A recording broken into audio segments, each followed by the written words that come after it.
All right, so welcome to all my viewers and subscribers. This is going to be my first podcast. Oddly enough, I'm called King Lemuel Podcast. Oddly enough, I'm called King Lemuel Podcast, but I haven't actually done a podcast episode yet. So this is going to be my first one.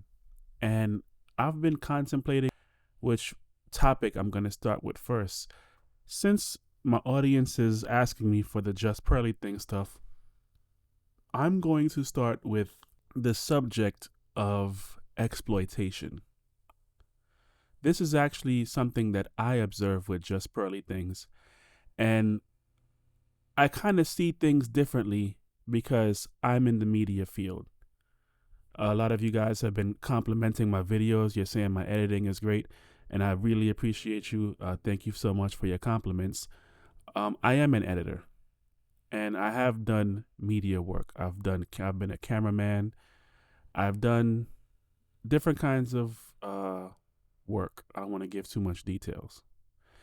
Nevertheless, one thing with Just Pearly Things that people were talking about, for those of you who are going to be hearing this for the first time and you don't know who Just Pearly Things is, that's a YouTuber, a white woman. She has over 1 million subscribers now. And there's been some controversy over her because she did an interview with a man named Nick Fuentes, and he's a self-proclaimed racist. Her interview with him, there were things that he said and things that she said that made a lot of people upset. And people believed that it was even racist. And there was a huge backlash over it. There's also been a shooter for the Texas mass shooter in the mall. He watched their episode and referenced them. So there's a lot of controversy surrounding that. Now, what happened was she actually has a large black following because after Kevin Samuels, who was a very, very popular and powerful content creator, when he passed away, she kind of filled the void in what's called the Black Manosphere section of YouTube. So she does the interview and everything goes to hell. And right now, a lot of people are upset with her. And I've been making videos against her, myself and others. And when I say my audience wants this topic, they want me to keep making videos against her. So I feel like I'm going to keep making videos, but I want this to be something that's educational, not just an attack video. That's my style. So one thing that people have been, prior to seeing the evil that's in her, people were complimenting the fact that she had so many black employees. And me, I was kind of skeptical. I didn't voice my skepticism, but I've seen stuff like this before. Just because you have a lot of black employees doesn't really mean anything. I've worked in a place where the employees were all black and Hispanic, and they were the ones doing all the hard work, and the people that was making money were white people. And that's not just in the place that I worked at, that's in so many different places. But you're working, right? If it wasn't for me, you wouldn't have a job, can be the mindset. Until you find out that certain things that you're doing isn't right. And certain things that is happening to the employees is not how employees are supposed to be treated. Which brings me back to the word exploitation. The brother Sarah Garvey revealed that Just Pearly Things began to be a bully when she started seeing her subscriber count go up and she started seeing that she was getting some success. He said that he noticed that her behavior had changed. And I believed him when he said it because I was just really skeptical about this woman. There's certain things that I've seen and I didn't have a good feeling about her. Nevertheless, he brought up the issue of contracts. And she admitted it in different places that what he said about contracts were real. She was saying to her talent that they had to sign a contract where they had to work with her. I think it was 36 hours or 32 hours out of the week. They had to be in studio 4 days a week. And the pay was 10% of their channel revenue. So in other words, she has her channel that they're appearing on. They're doing the work. They're bringing the views. They're having the controversial conversations, which is causing people to want to listen. And the revenue that comes in through her channel goes to her. They also have their own channels, which are not as popular as her channel, by the way. And she gets 90% of the revenue of their channels in addition to her channel, and they get 10%. That person would get 30% while she takes 70%. So this was a big bombshell that was dropped because people were saying that, you know, this is a slave contract. In the music industry, they call it a 360 deal, where the label owns everything that you do. If you go on tour, the label gets some of your tour money. If you get a endorsement deal, the label gets some of the endorsement deal. This is basically what she's doing. And when I say it's basically what she's doing, I mean in the sense of a slave deal, what we call a slave deal, meaning that the person basically owns you if they're owning most of what you can gain. That's why we call it a slave deal. So Sarah Garvey said that he began to see a colonizer mindset within her. Colonialism. When I hear the term colonialism, I think about when the British had came to America and, started founding it, and they were sending colonies in different places. And basically they were taking over the land, screw the native people that were there. They don't mean anything. Now, Sarah Garvey was more so talking about the colonization in Africa. But when I think of colonization, I think about what was happening here in America. How the British had colonies throughout America, the Caribbean, the Spanish had colonies in different places. They had slaves. They treated the native people that were there terribly, stole their land, took it over, and had other people working for them as servants for little to no pay. And they use the people's natural resources, they use the people's labor to build up their colony to go towards their country, and not to help the people at all. And I recognize this. This is my understanding of colonization. When I hear it, that's what I think of. Of course, there could be a more detailed, in-depth explanation, but nevertheless, when you talk about slavery, there are, and this is something that actually Pearl was saying on her show with Nick Fuentes, there are people who I can't say they feel like it wasn't as bad, but they use that as some kind of counter argument or some kind of excuse. There used to be a person on Fox News, Bill O'Reilly. I believe Bill O'Reilly said in one episode that when it came to slavery, we gave you food and you had clothes. As if, what are you complaining about? You had something. You're acting like everything was all terrible. We gave you food and clothes. No matter how terrible the food was that you gave, no matter how raggedy the clothes were that people had to wear, and they didn't get a change of clothes, the fact that we gave you something so that you could survive was supposed to be good enough for you not to complain. This is what I think about when I think about a colonizer's mentality. And it doesn't only happen in a colonial setting. The mentality carries over. I'm using Sarah Garvey's analogy. I don't actually use the term colonizer that much. I use oppressive. I use different words. And what I see, getting back to the subject, is oppression. Just like how a person who's a slave master may have said, listen, I gave you water, I gave you raggedy clothes, and I gave you food. If I didn't give you nothing, you would have died. That's basically something that Pearl said slaves felt like they would have died without their master. Some people would say, listen, she's giving them work.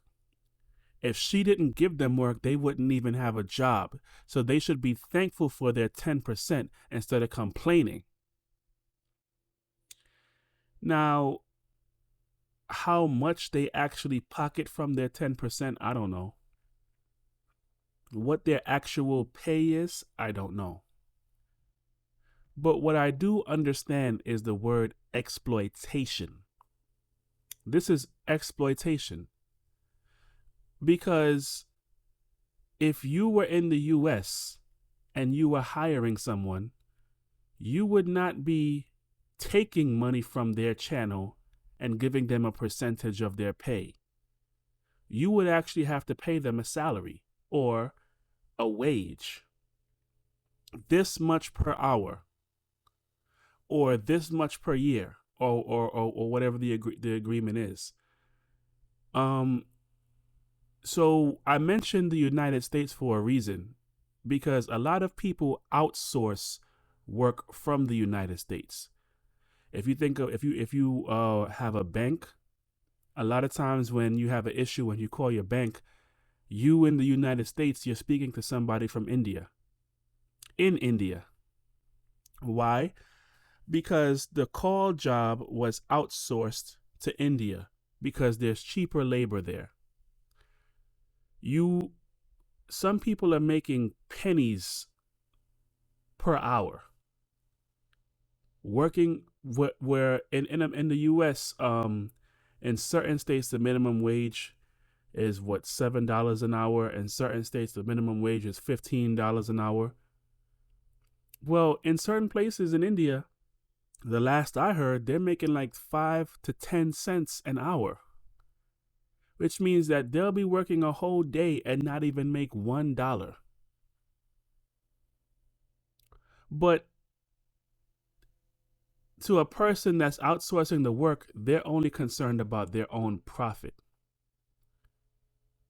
This is why I got upset when I started hearing people trying to use JustPearlythings as some kind of person who cares about black people because she employs black people. Even she said it herself in one of the latest videos that she did. She told O'Shea Duke Jackson, I employ more black people than you. Yeah, but you also taking their money, their revenue, for yours. And if you have such a successful channel, if you supposedly are so business savvy and you're killing the game, why do you need to take other people's money from their channel? Either you're not as successful as you claim to be, or you just greedy as hell, in my opinion. So the subject that I'm talking about right now is how work is being outsourced. In the same respect that the reason why the work is outsourced is because a company doesn't want to pay as much money as they would to someone that's in this country. They can get cheaper labor outside the country. So they deliberately go overseas looking for cheap labor. And the cheap labor is exploitation. It's horrible to have somebody working a whole day and not even make $1 just because they're in a different country. But some people do this with no conscience. Especially if you're a huge company and you're big and you actually have money, why can't you pay the citizens that's here in this country? Why do you need to go somewhere else so that you don't have to pay as much? To business people, to people that only care about business, my whole goal is to make money, and you have no conscience, it makes sense. But for people who actually care about their society and care about their people, this is a terrible thing. You have to have no conscience to be able to do something like that. And that's exactly what happens with a lot of these people that are business people that claim that they're bag chasers, they're about making money. They completely lose their conscience and they do things that's terribly wrong. So why am I bringing this up? I'm bringing this up because it's not only the talent that had gotten exploited. O'Shea Duke Jackson recently mentioned in one of his videos, in response to Pearl talking about a YouTuber named Mediocre Tutorials and Reviews.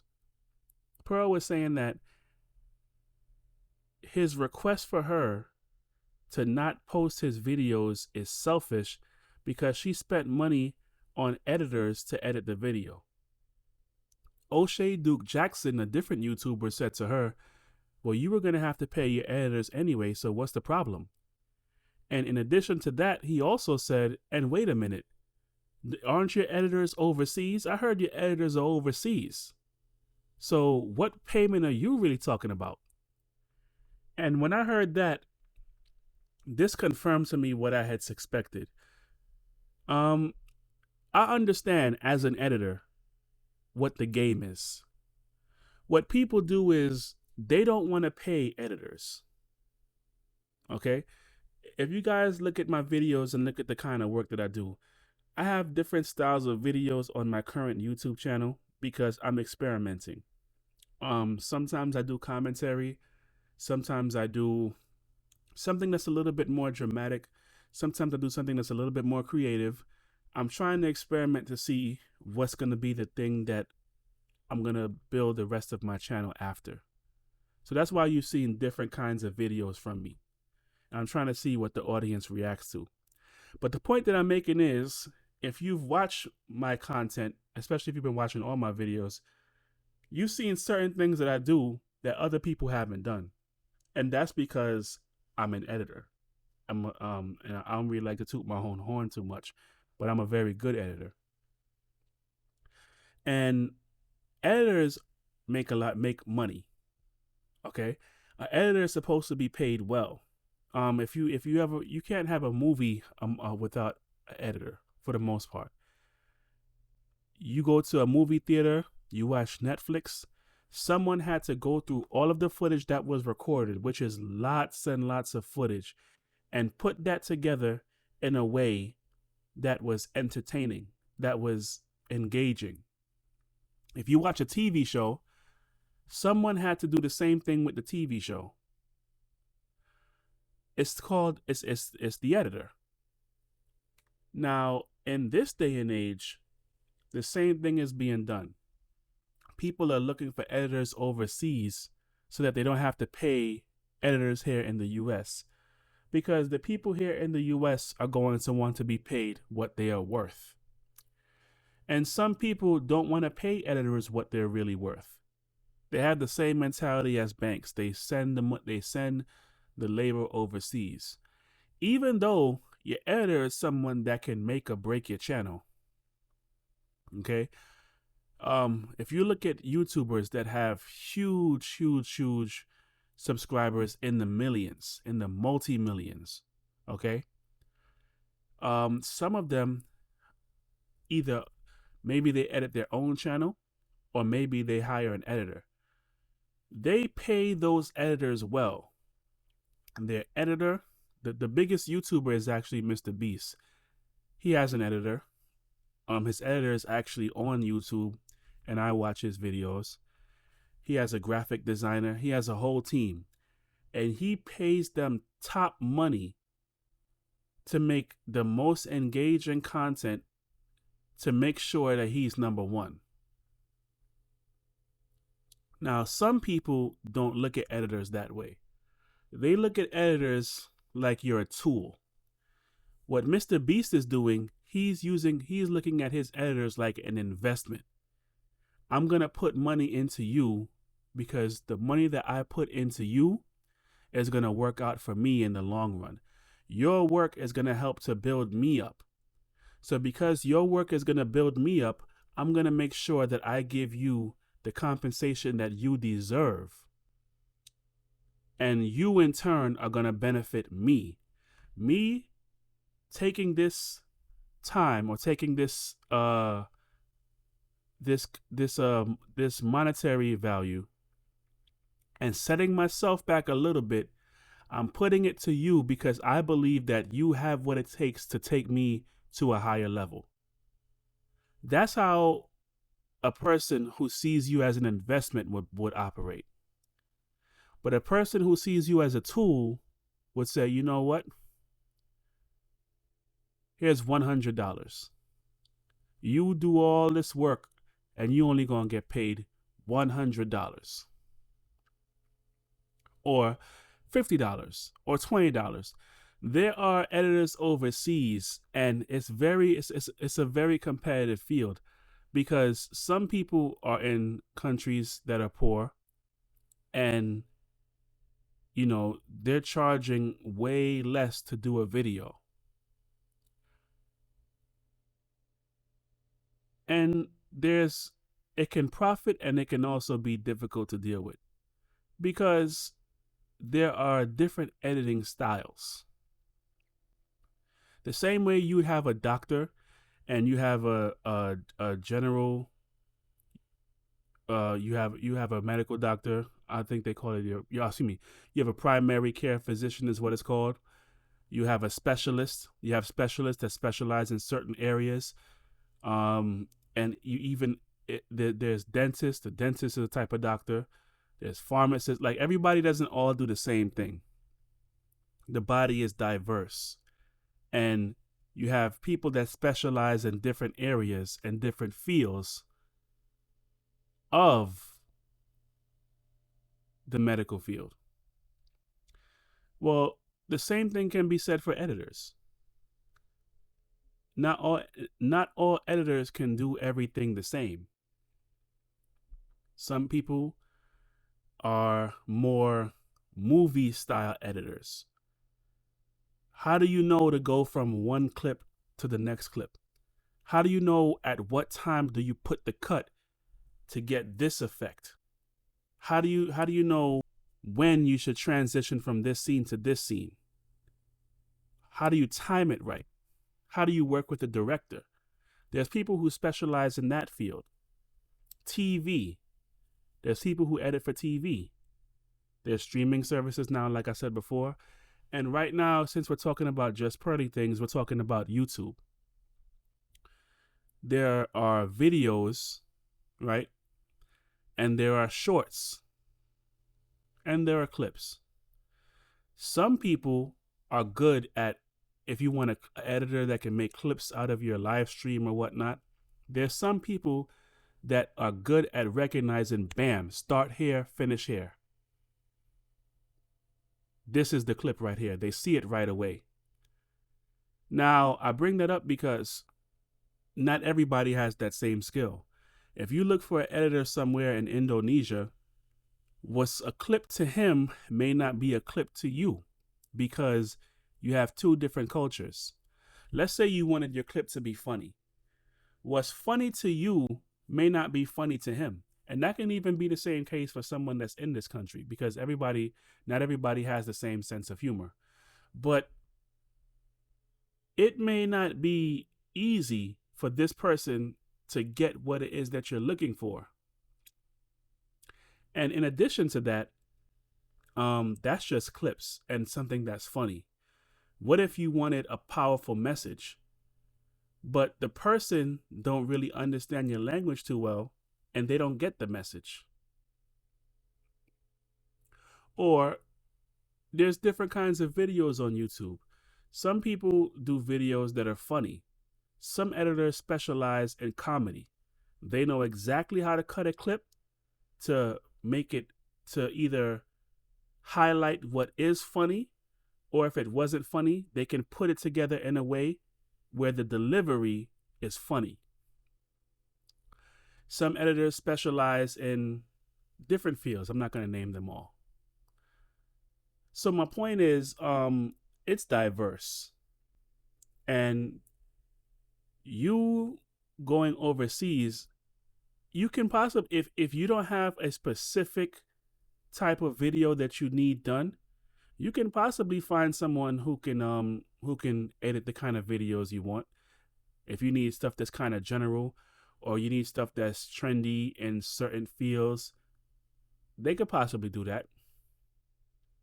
And then some of them, they can't, right? So why am I saying this? I'm saying this because I understand what that really is. You may look at it as though, well, you're getting a deal.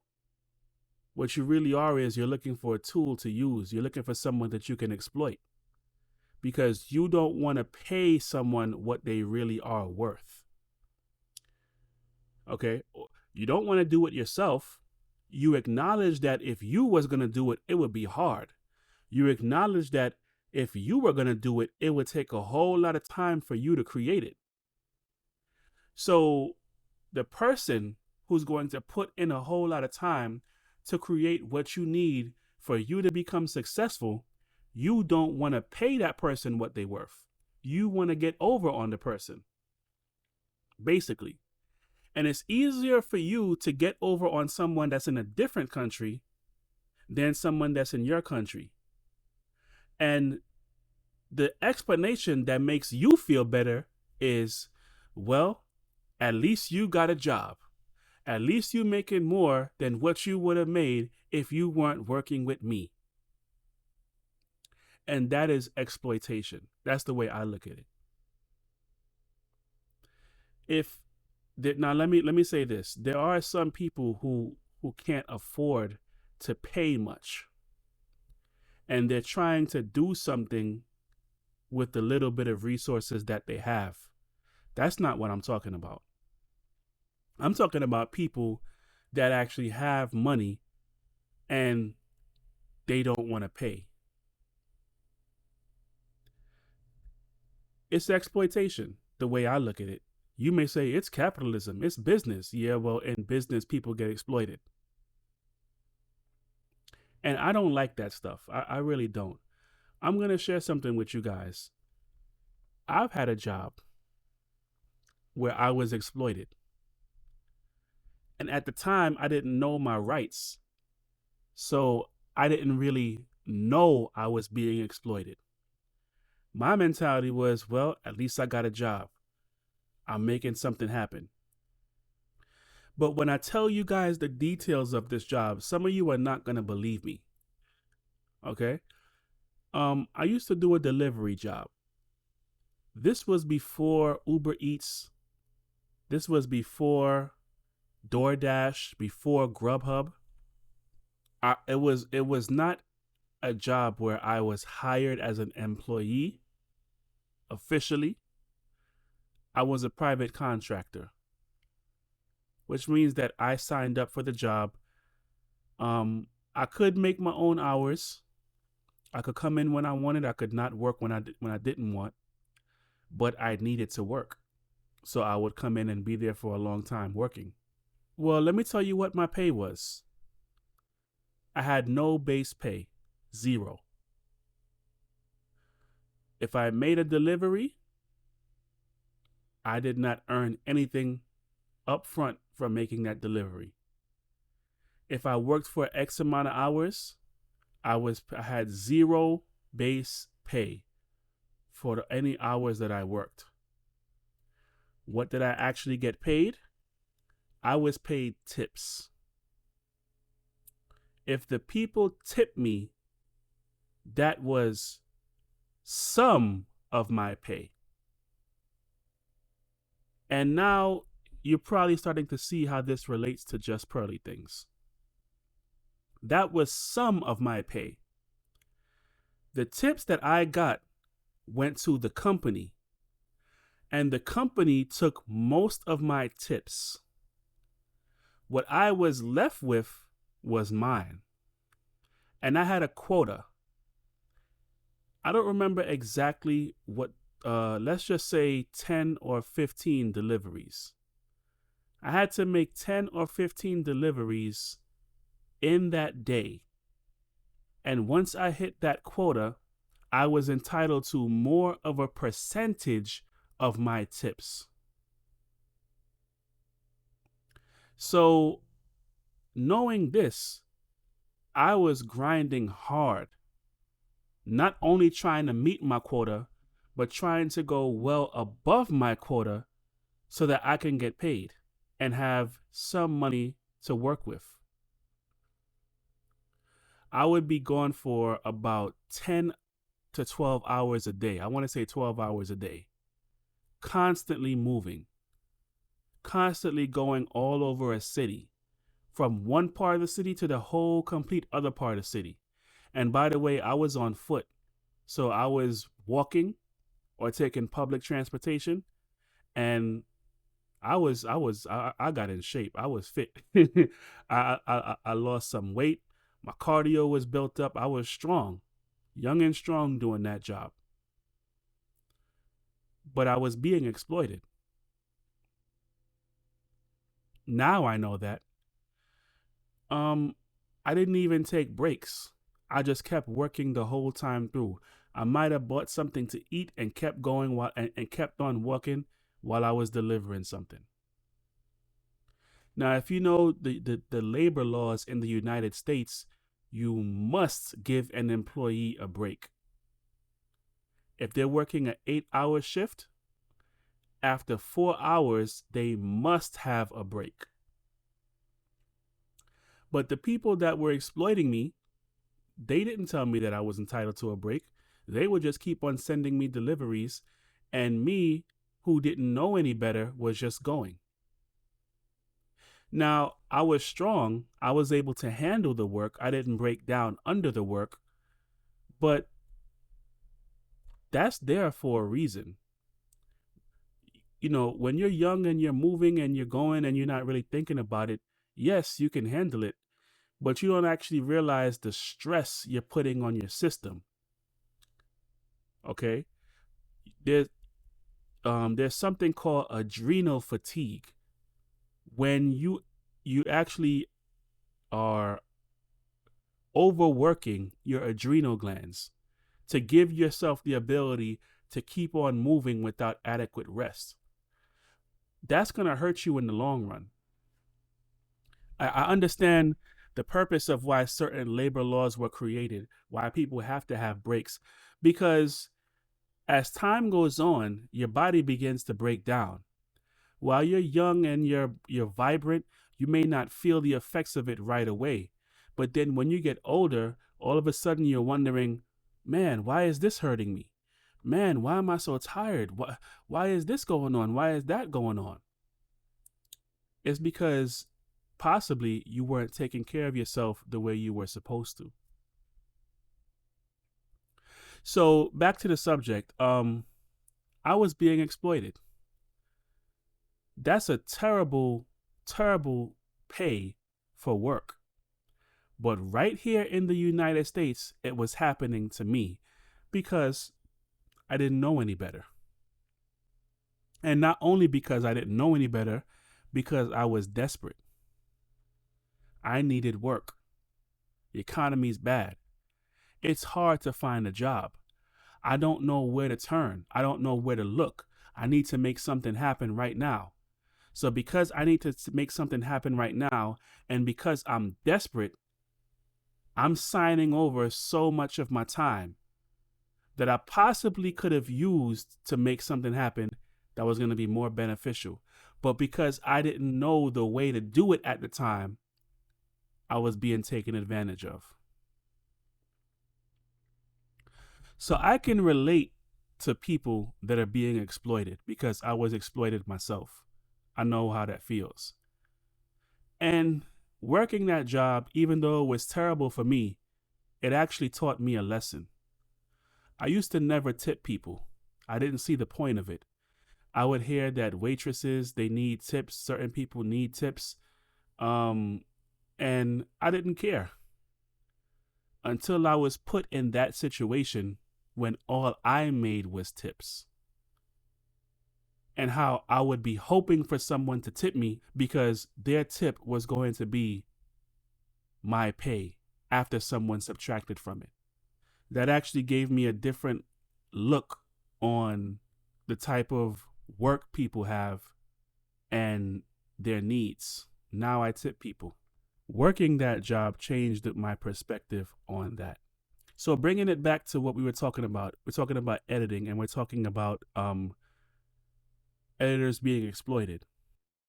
I've seen that in certain industries, people are no nonsense. Okay, I hear about certain people in Hollywood, and they have certain skills. They may have certain equipment that everybody doesn't have. They may be skilled at using the equipment a certain way for a movie. When you watch a movie, you just see what's happening on the screen. You don't see everything that it took to get that type of shot, to get that video to look the way it looks for you to have the experience that you're having. Sometimes there has to be a machine. Sometimes there has to be some kind of a crane with a camera on it that very few people know how to operate. And there's no other way to get this view. You could have a drone camera, your drone camera can't pull it off. You could have a gimbal and a DSLR camera like so many people have as a whole DSLR craze. I don't like DSLR cameras. That's just my personal. I like camcorders. But your Black Magic Pocket camera that you got with the rig and everything that you see and people talk about on YouTube ain't gonna work. That's not gonna cut it. To get that shot, you need specific equipment and you need someone with skill to pull that move off. Well, the person that you want to do the job is not coming out of his bed for anything less than $10,000. If you don't pay that man $10,000, ain't nothing happening. Don't call me. I'm not working for free, and I'm not working for cheap. Now, I would hear certain things like this. I kind of felt like people were being a little uptight, or people were being a little uppity, saying, listen, you're not going to pay me any less than this. I could be like, why can't you go a little less than this? Now I understand. These people understand their worth. They understand that they have a skill that everyone doesn't have. And they understand that they're in an industry where people will try to exploit you. Here it is that you're doing a job that costs $10,000 and somebody wants you to do this for $150 or do this and say you're an intern or do this and say you're part of my team. Hell no. No. I am not doing that. You have to pay me. And when you pay me, that's how I know you're serious. Okay, well, what if I don't pay you? Well, you don't get the shot. Well, I'll go find somebody else. Fine, go find somebody else. Go look for someone else to exploit. But you're not going to exploit me. And I've come to develop that mentality myself because even as an editor, I've been exploited. I've done work for people. People told me, yo, man, this is dope. Yo, we're going to hit you back. We got you. We're going to do this. Never paid me a dime. Lied. But even to this very day, but I'm not worried about it because I know the Lord got me. And I know the Lord's going to punish the person that lied and didn't pay me the money they said they was going to. But I understand from an editor's perspective why certain people are like, listen, this is the deal. I want you to pay me X, Y, and Z. You have to pay me now. And this is my rate. This is the deal. If you're not going to do this, then we have no deal. Some people look at that like, oh my gosh, how can you talk like that? I understand. You have to be that way. You may not be that type of person. You may not want to be that way, but sometimes you have to be that way. Because if you don't stand up for yourself, people are going to use you like a tool. People are going to use you like a doormat and walk all over you. And here it is. You just did some great work that blew them up. And after blowing this person up, this person ain't trying to pay you nothing. I saw a video with Dame Dash. I think he was the former CEO of Rockefeller Records, right? He loaned someone money, like $1 million or something like that. And the guy blew up and never paid Dame Dash back. And Dame confronted him at some kind of event. I don't really follow hip hop and celebrity stuff too much. So forgive me for not knowing the event and knowing who the other guy is. I don't even recall how I came across this video, but I saw it.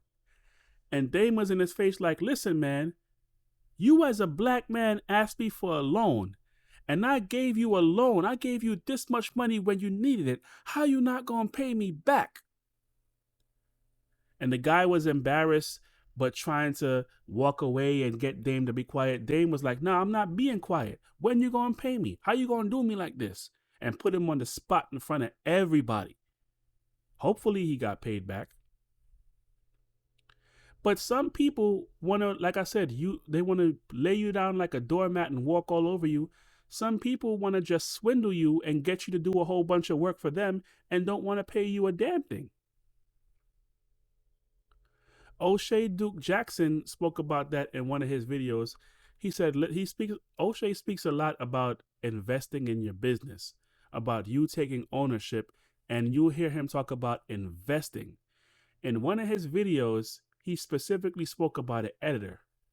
He said that he invested in an editor named Dima, and Dima blew up his channel, and now all of a sudden, everybody wants Dima. That's how he said it, to the best of my recollection, right? And then he said, black people, I'm talking about Just Pearly Things, but this is what he said. He said, black people don't want to pay editors, and a lot of times don't want to invest in their business. And I was laughing like hell when I heard O'Shea said that, because I've experienced that. People get very, very uptight and don't want to pay you, even though the work that you're doing can be so beneficial to them. They want to exploit you. So these were my thoughts when it came to Just Pearly Things. I knew that she was sending editors overseas, and I knew that she was having them clip up her stuff. And she doesn't want to pay them what they're really worth. She wants to pay them whatever wage she can get. I would just like people to consider exploitation and how terrible it is. When I told you my story of the kind of job that I was working, I told you that because I can relate to what a lot of people are experiencing overseas. You're being paid so little and you feel like you have no other options. But if you were somewhere else, you would be making some serious money. That's one aspect of it. The other aspect of it is that I want to talk about is, look at the harm that this could bring.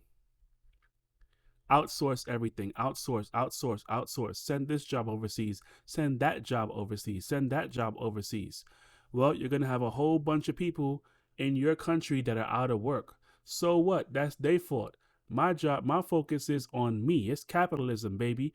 I got to worry about me and getting mine. Okay. Well, when disaster hits the country and you realize that you done outsourced too much stuff, reality sets in that you screwed up. And some of you have short-term memory. You don't know what I'm talking about. I'm talking about when this pandemic hit in 2020.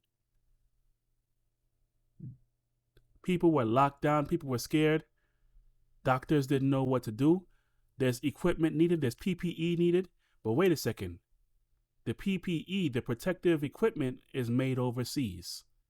Lockdown is here. We can't get it. We can't get nothing from overseas. What's happening? Doctors are wearing garbage bags going to the hospital to work on patients.